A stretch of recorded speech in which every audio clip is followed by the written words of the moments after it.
That's a tune I wrote called Carolina Banjo. And I actually wrote that in the living room of Ryan Navy of the Carolina Banjo Company, who lives in Midland, which is a little bit east of Charlotte, North Carolina. I'm going to be teaching a workshop down there on October 21st and wanted to invite you. It's going to cover some of the basics as far as the clawhammer movement. It's going to cover drop thumb.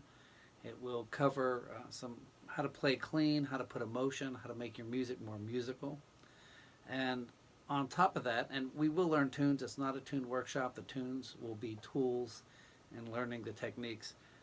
But the reason I wanted to have it at the Carolina Banjo Company is because I went down there a few weeks ago, and anybody who knows me personally, anybody who's been following my posts, will know that that visit made a huge impact on me.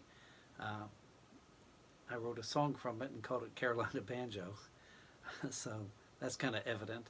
But even just seeing what Ryan does and seeing the raw pieces of wood and what he turns them into, but even more than that, holding one of his instruments in your hands and actually playing it is far different than seeing it on the website. And it just really, really made an impact on me. And I wanted to have a workshop where not only will you learn, but you can have the same experience I had talking to Ryan, seeing what he does, playing his banjos, which are just amazing. And so the workshop is October 21st, and if you are interested in signing up, it's very affordable. You can go to brettridgwaymusic.com and you can sign online. So I hope to see you there and hope you enjoyed the tune. Thanks.